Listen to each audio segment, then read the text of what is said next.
Hey guys and gals, welcome back to the Farmer and Sons Garage channel.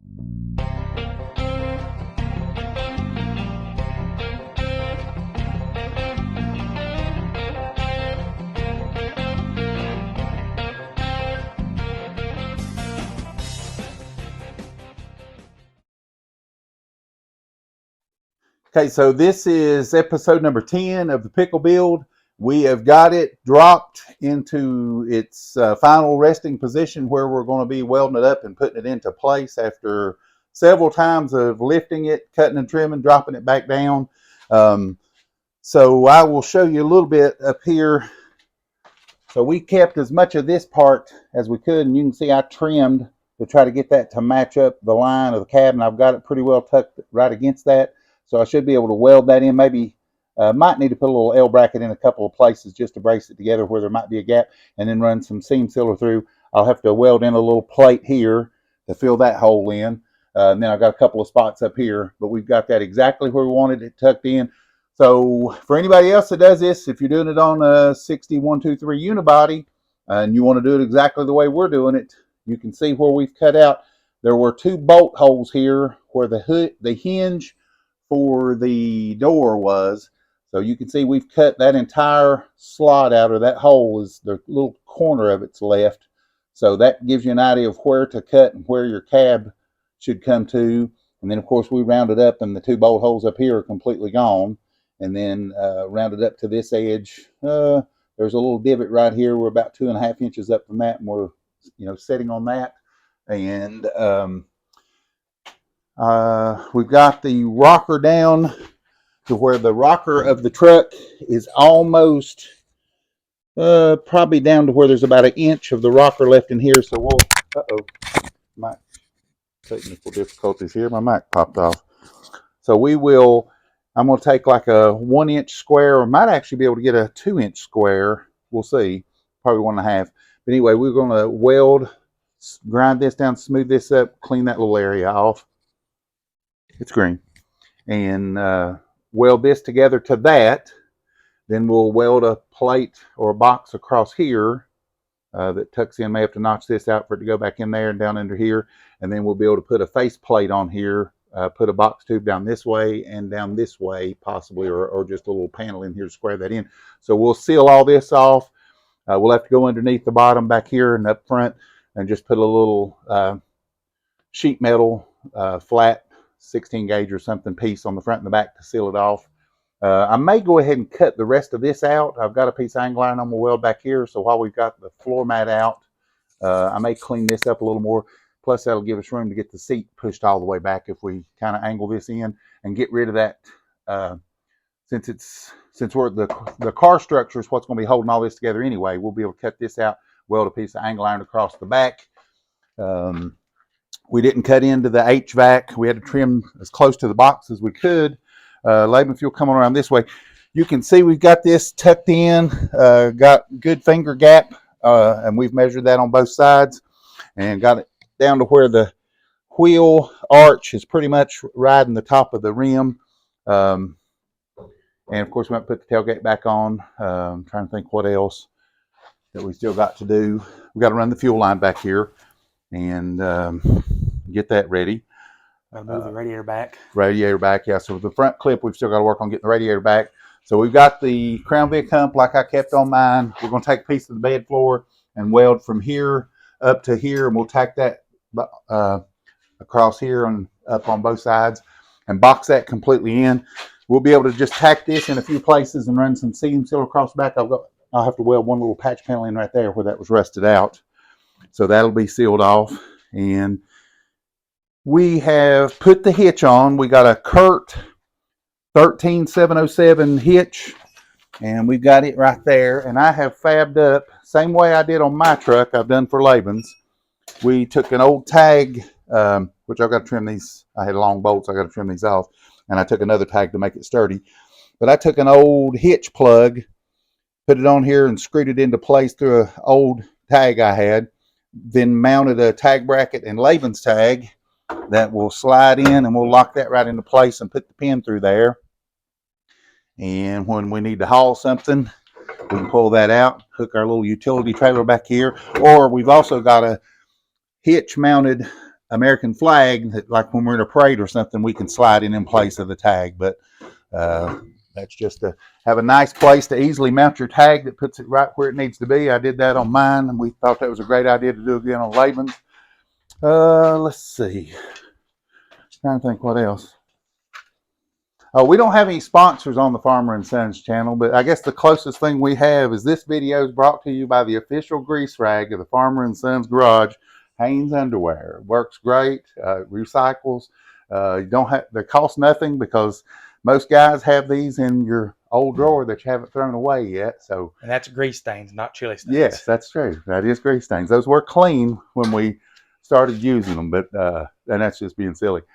But we'd love to have sponsors someday. Let's see. Trying to think what else we got left.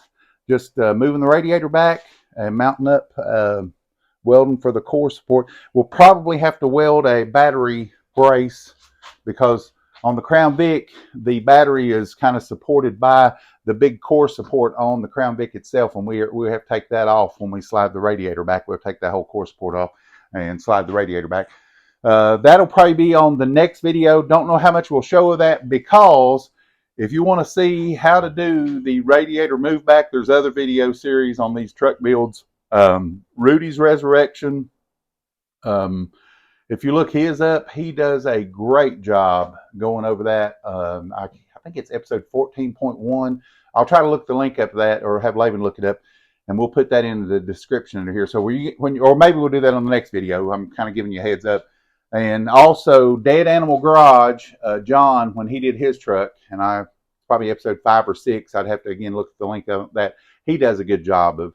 So if you want to see that, I'm not going to go into detail. I try to show stuff or talk about stuff I think that's kind of unique to the way we've done ours, for the ones, because everybody does it a little bit different. I've said this when I did my build.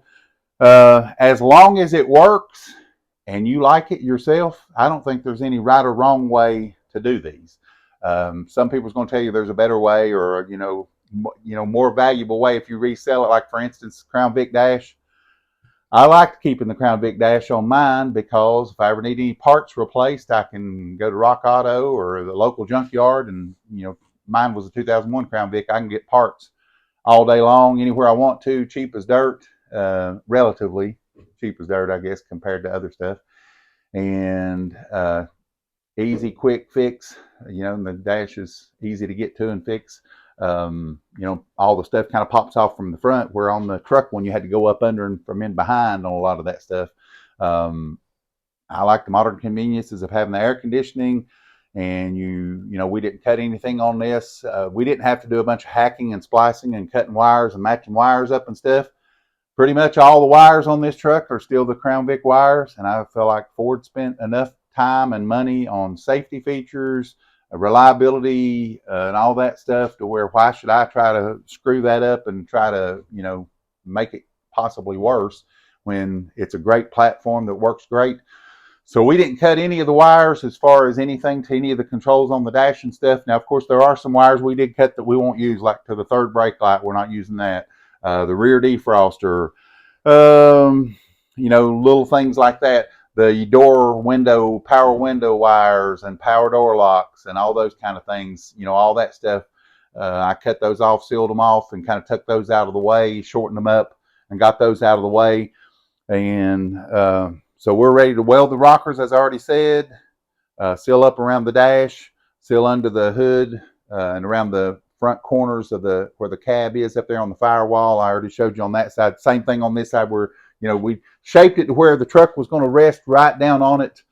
Did a much better job of that on this truck than I did on mine. And again, because we had the experience of doing mine and we could do the measurements and stuff, made it a lot easier on this one and made it more tidy. So since we are filming this on Mother's Day week, this is Wednesday of Mother's Day week. And so this Sunday coming up is Mother's Day. I always try to throw a Bible verse in at the end of each video. So I'm going to do that again on this one. Well, before I do that, Laban, if you want to show them what you've done on the wheels, and so we'll backtrack a little bit here and kind of back up a little. So one thing, we posted this on social media already. Yeah. I got these inserts, emblem inserts from Sean Langston at Langston's Custom Engraving. I just pretty much messaged him, told him the truck was named Pickle. He asked what year and what trim. I sent him, it was 63 Unibody Custom cab. So he knew all the measurements to make these things. And I mean, he did all this himself. I love the design he came up with. I mean, he made it where the pickles fit right in the corner. I just thought that was so unique and so cool. It still has the red on chrome. I just love the look of that. He makes the true 100s. He makes Camper Special. He can put about anything you want on them. There's guys that put P71, Police Interceptor. I mean, he'll make about anything you want on there. He's incredibly talented with that kind of stuff. The other thing we did, we just got tires mounted down here. I had talked about that in the last video, and Pat 413 had commented and said Wimbledon white was what he used, and I love the color. I feel like the Wimbledon white, that was the Ford color from back in that time period, but it doesn't have that bright white color. It's got that, I hate saying eggshell, but that really is kind of like what it is. It's just got that vintage, not necessarily off-white, but it's just got that vintage white look that I love. So yeah, period, correct. It's going to stand out great with the color. I love how this truck is coming along. We're real close, as you can see. Just about fell there. That'd have been a good piece to add. Yeah, that would have been a good blooper for the channel. For sure. And I was trying to think on something else with that stuff. Anyway, I guess we'll put a link down in the description. We'll get Laban to put a link to Langston's Custom Engraving. So if anybody else wants to order some of those little emblems to put on your truck or replace your old ones, if you want just the regular stock ones, he can do that. Or he can customize whatever you want as long as it'll fit inside of that area. You can pretty much get him to put whatever you want. So anyway, going back to when we get to the end of each video, we try to do a Bible verse or something along those lines. And so what I'm going to do is, since it's Mother's Day week, I've got, and I'm going to hold the mic in my hand probably because I'm going to put my glasses on. So I've got Proverbs 1, verses 8 and 9. It says, "My child, listen when your father corrects you. Don't neglect your mother's instruction. What you learn from them will crown you with grace and be a chain of honor around your neck." So if you still got your mom around, try to spend some time with her for Mother's Day. Give her a call if you can't visit. If you're lucky enough to still have your mom. I'm blessed to still have my mom around. I'm 52 years old, but I'm the baby of 7. And so when my mom had me, she was getting ready to turn 40. So my mom just had, actually, her birthday is today, May 10th. So happy birthday, Mom. She is 92 years old and still doing great. One other thing real quick, Laban, and I can't really show you guys what I did, but, if you noticed right then when I was holding my phone, that's not blood. That's a little bit of paint. When on the back of the truck, you've got the bed bolts that were here. You've got the 2 bed bolts kind of 2/3 of the way up the bed, and then you've got the ones inside the cab and all that stuff. Well, underneath the back of this, and like I said, I can't show you really. I might try to on the next video, but you had a couple of bolts here in the middle or somewhere that bolted to the frame of the truck. Well, the Crown Vic, of course, the frame hits in a different area.